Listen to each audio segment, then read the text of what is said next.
pull on that jersey. You represent yourself and your teammates. And a name on the front is a hell of a lot more important than the one on the back. Get that through your head. And here we go.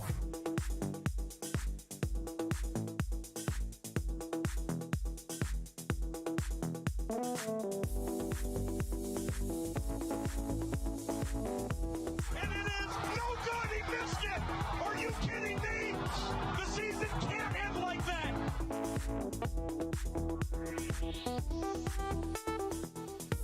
The playoffs? Don't talk about playoffs. You kidding me? Playoffs? I just hope we can win a game. What we've got here is failure to communicate. We all go a little mad sometimes. Some goofball in a hat and a red shirt. Now he takes off the shirt. He's running down the middle by the 50. He's at the 30. He's bare-chested and banging his chest. Now he runs the opposite way. He runs to the 50. He runs to the 40. The guy is drunk, but there he goes. The 20. They're chasing him. They're not going to get him. Waving his arms. Bare-chested. Somebody stop that man.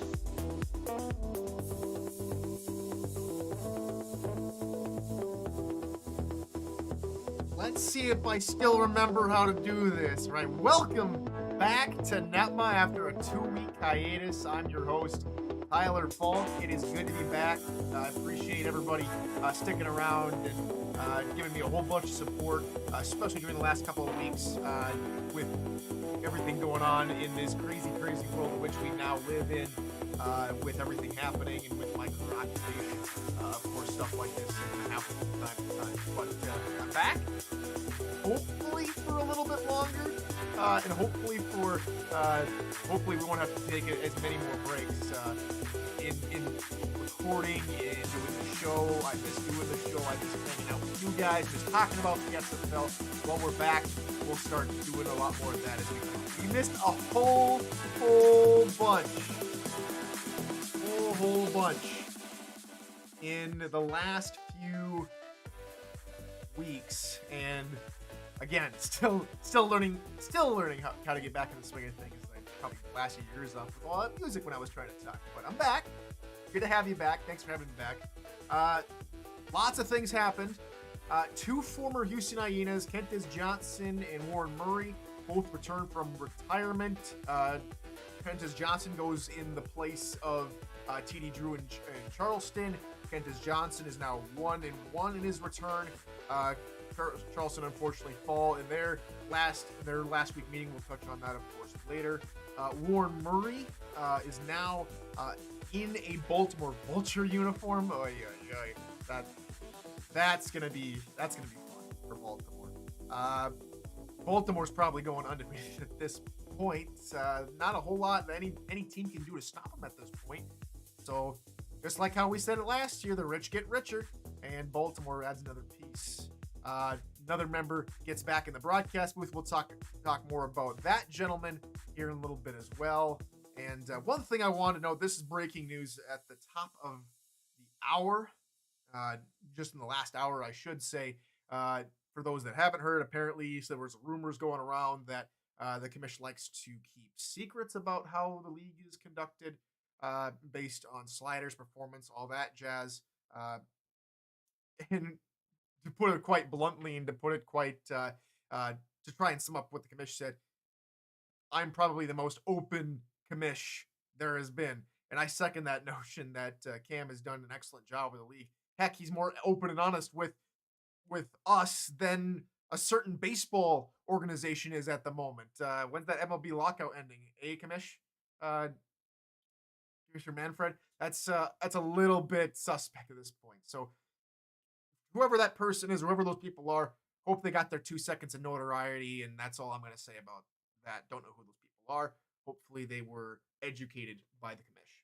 Anywho, there were a bunch of games played this last week and a few games played a few weeks ago, so we're going to try and touch on a little bit of everything here tonight. So this might go a little bit longer than our usual 15 to 30 minutes timestamp, but we'll still try and keep it underneath that for you guys as well. But let's get on to it. First game of week 8 was Queen City in Arizona, and I can't help but think of a certain meme. I'll do it again. Queen City with another walk-off victory. If you're counting the one that Queen City pulled out against Fort Worth with only 1 second remaining, I'm calling it a walk-off victory. But Queen City block a field goal at the end of the football game versus Arizona, march down the field, kick the game-winning field goal at the end of that football game. For Eddie and company, I'm sure Eddie shed a couple tears upon that loss. But oh my goodness, the Corsairs just, it wasn't really a comeback this time either. They didn't have to come back by about 17 points. They were in that football game through the entirety of it.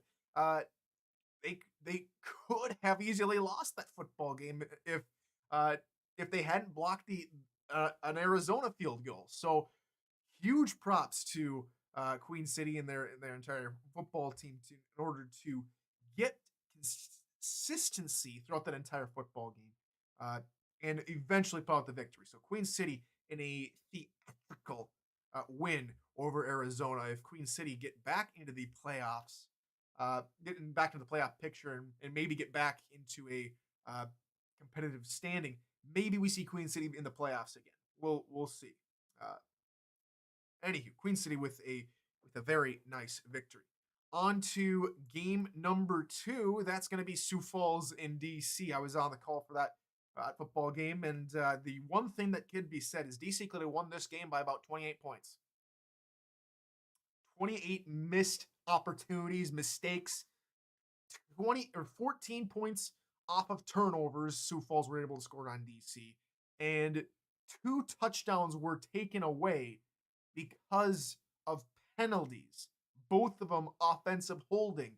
And for DC, it's very unlike DC to be a very undisciplined, is how I probably could sum up this football game for the Dragons. An undisciplined performance, a very sloppy football game, just sloppy football game for the DC. Sioux Falls took advantage, go up by 10 on DC, and again, it has to be said, Sioux Falls has finally turned a little bit of a corner. The passing attack has finally started to take center stage, and GP Wells had himself a fantastic day, though, on the ground. 42-yard long rush, only 16 carries for GP Wells, 96 yards in total, and a couple of touchdowns. He got player of the game in that contest. But Tyree, when called upon, was accurate. He had himself a fantastic ball game.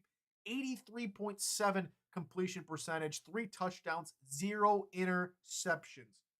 Played lights out football from start to finish. Tyree and Wells and the defense led Sioux Falls to this victory over DC. And if you're DC, you're going to be ruining those points. Trying to keep pace with a very tough Baltimore franchise. DC, I hope DC don't go the way of Queen City last season and put up a stellar first half and completely fall away in the second half. Again, all teams have a second bye week, so maybe DC again need to shake off a few cobwebs. I think they get Louisiana next, who are they get Denver next, who they themselves coming off a loss, which we'll talk about here in a second. But Denver's no slouch either, so DC has got some things to work on as we get into their second half of their season. Game number 3, Lone Star LA, and for LA, this is the ultimate mugging. If one team gave away the ball game, LA couldn't keep the ball game. And for those of you that don't understand mugging, I know those of you across the pond over in the UK will probably get the term, but a mugging refers to a team that was completely on paper, they shouldn't have won this football game, but did. You more likely see that in football, soccer for us Yanks, but Lone Star, the only category that Lone Star had the advantage on was total points. 27-23 your final. But in terms of total yards, passing touchdowns, first downs, third down conversions, completely destroyed by LA. They only had 2 third down conversions compared to Los Angeles 7. They were only able to score 1 passing touchdown. It was all the special teams, both field goals and a kickoff return touchdown for Greg Soto. But still, LA, by and large, should have won this football game. And by and large, the Fennec played well. Interceptions, Richardson had 2. And it was 2 too many, especially when you are controlling the football game. You're driving down the field. Robert Johnson had a good game, not a great game. Wasn't able to get into the end zone at all. Credit that to the defense of Lone Star. But there's a moment in the game where you're looking at the situation, you're looking at how many points you're down by. That's late on in that fourth quarter where LA decided to go for it inside or near their own 20-yard line. Or no, that was Fort Worth. Getting my games mixed up. Anywho, LA should have won this football game. Absolutely mugged by Lone Star. Lone Star should be laughing when they leave California. On to game number 4 then. This is Fort Worth and Vancouver. So see, this is why I got things mixed up. 2 teams trying to come from behind and win basically late on in football games. This Fort Worth ball game, again, down by a boatload, trying to get back in the game. That's the situation where you are down by a bunch. You are down, my memory says 17-23, down by a little under a touchdown, near your own 20-yard line. So that's it's a bang buster 4th down conversion if you convert it. It's a shake your head, scratch your head moment if you don't make it. And that's exactly what happened. Vancouver capitalized. Redford gets in for the touchdown. And for Fort Worth now, 1-7. If I have my stats right, 1-6. Excuse me, for their record. And I use a couple of chess terms: pinned and skewered. We might be tasting some kebabs here later with some nice beef instead of lamb.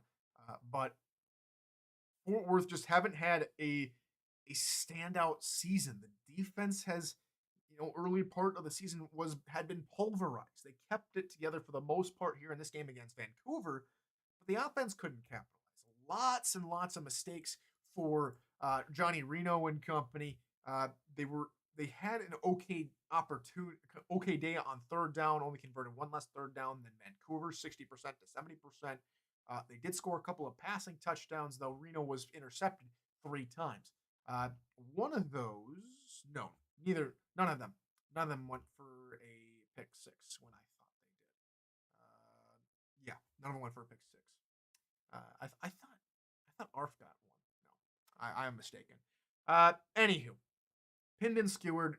Fort Worth, again, not a whole lot of teams have made the playoffs under 500 to end out the season. A lot of things that have to go their way.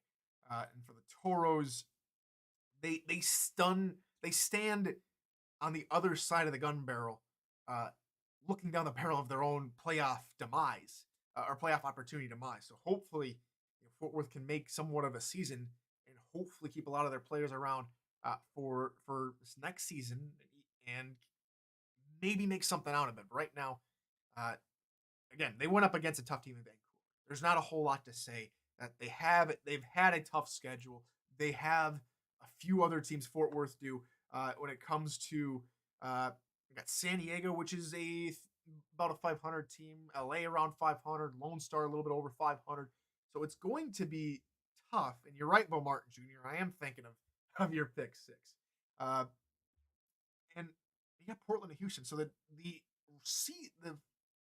season for Fort Worth, besides Lone Star, might not be all that difficult if they play their cards right. Whether they have a long break a long stretch of games before they hit their bye week. So hopefully they can come out firing against San Diego.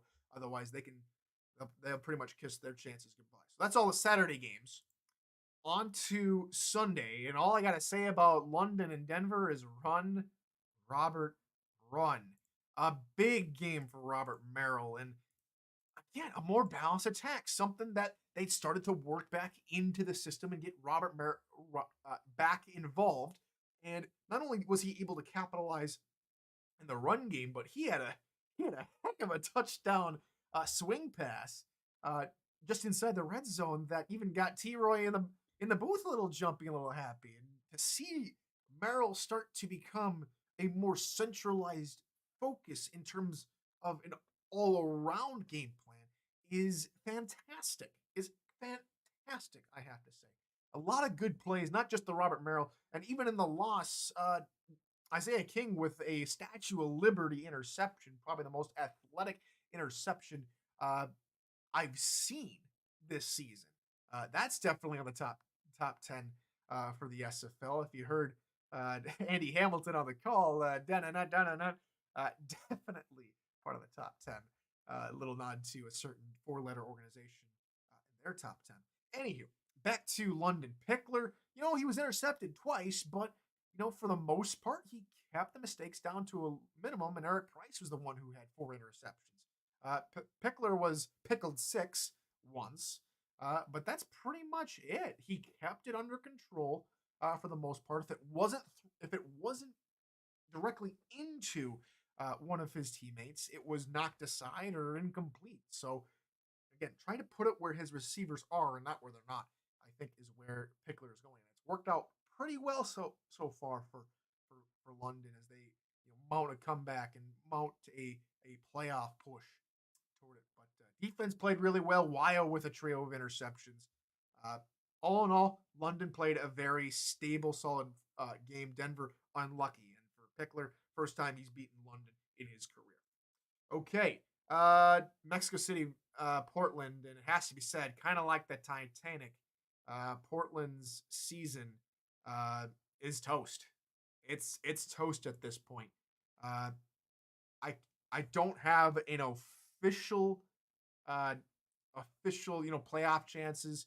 Again, it would be extremely difficult for the Portland Fleet to make the playoffs at this point. I think maybe Houston, who were 5-7 one season, made the playoffs. But for Portland to go after losing 7 straight to try and win 5 straight, it's going to be tough, especially because they play in Lone Star next week. They play Houston at home week 10. They go on their bye week. They play San Diego at home, LA at home, and they got Fort Worth on the road. So when you look at those games, probably the best chance of them picking up a win is against another team at the bottom of the standings, and that's Fort Worth. And that's only one maybe win for Portland. Things just haven't gone away. O.J. Bruin has been inaccurate, throwing a bunch of interceptions. The defense can't stay home. A lot of things just haven't gone away for Portland. I think it's time for Portland to regroup, maybe game plan for season 19 at this point. Start working on a playbook that, an overhaul to their current playbook that will work better in season 19 comparatively to season 18. Because, again, a lot of new coaches there because of a member leaving. So for Portland, unfortunate for them. Mexico City take the best out of the bad situation. They come up with a win to, get back on track for the Aztecs, as they were coming in struggling into their bye week at 3-3. So getting back well above 500 is a good sign for the Aztecs. All right. Next game on the docket. This would be Louisiana and Carolina. And field goals might just work to get to the playoffs for Louisiana. Probably need some more offense with that. But if the defense keeps playing the way it is, Tank Bennett, Mike Ryan, the safety backfield is fantastic. Again, very, very tough for Carolina. They within 3 minutes, the last 2 drives that Carolina had, they converted 4 first downs. Why do I say why am I putting that stat out there? Because they were only able to convert on 4 other first downs for the entirety of the game to that point. The Carolina offense struggled to do almost anything in that football game. They got 2 touchdowns, one at the end of the football game, one somewhere in the middle, but it just wasn't a comprehensive game plan. The Revolution defense shut them down with authority. The scoreline doesn't do it justice, and if you score more than 20 points a game, you're sitting okay in most games. It's, I think, a little bit cause for concern that Louisiana weren't able to score more if they're going to make a deep playoff run. But it's a win nonetheless to get in the playoffs for the Revolution. Carolina might need to start working on a couple extra plays if they want to get back and make a playoff charge. Sitting now at 2-5, they're on to a slow start, and they need to pick it up in a hurry. Final game of the weekend, and we'll talk more about Charleston and Tulsa in a second. But is it just me, or was it good to hear T-Roy back on a call? He called 2 games, one in the Tulsa game as the play-by-play announcer, and one in the Denver game alongside Andy Hamilton in analysis. But to hear T-Roy back on a play-by-play call, to hear him get animated, as we all know that he does, to hear him be excited about the SFL again, to hear him just enthusiastically call a game.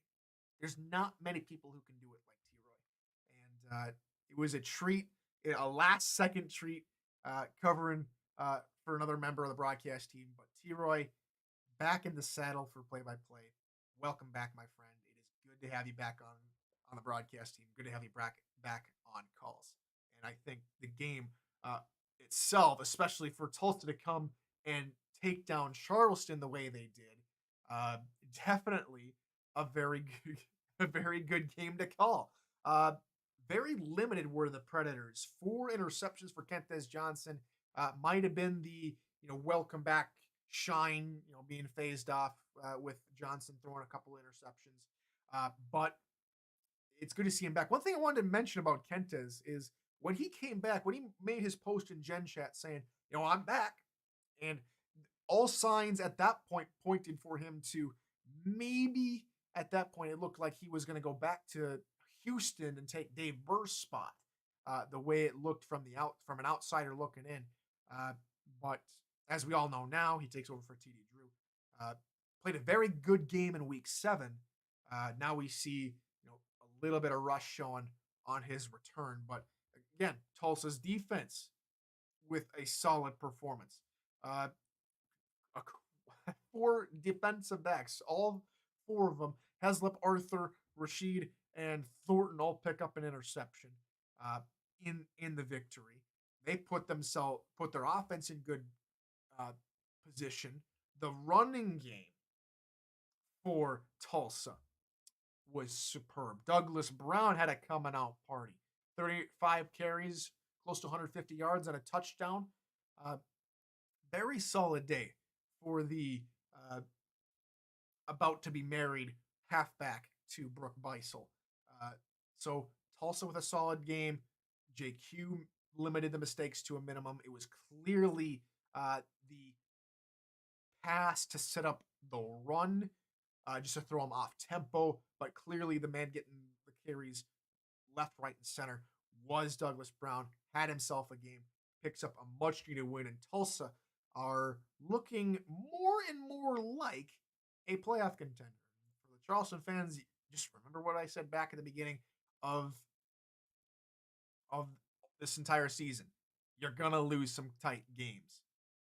This one just happens to be one of them.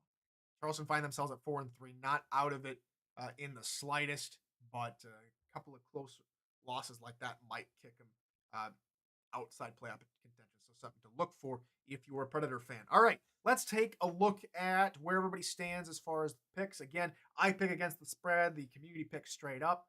And we both went 3-5 this week. So the community moves to 41 39. I moved to 42-38.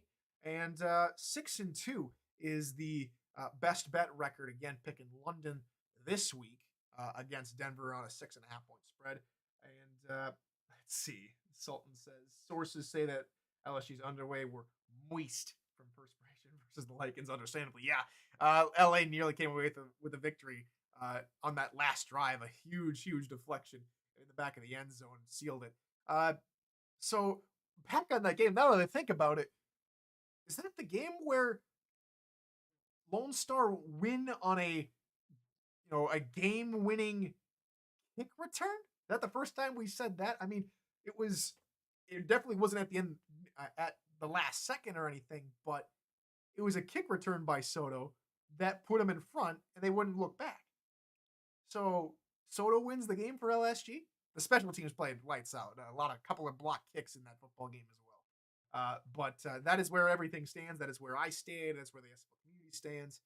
And barring any more interruptions, we won't see any more interruptions for this entire week. But that is going to do it. And so, as you all know, we'll be back here tomorrow, 6 p.m. Eastern, right here on YouTube. If you want to check out more of the SFL content, head down to the description. Down there, you'll find links to the SFL official website and their YouTube channel to catch up all on what the SFL has to offer. And also check out a whole bunch more content, both written and podcast versions, all available on the SFL official website. So that's going to do it for NETMA here on Monday. We will see you tomorrow for more SFL content. Until then, ladies and gentlemen, good morning, good afternoon, good night. Playoffs? Don't talk about playoffs. You kidding me? Playoffs? I just hope we can win a game. What we've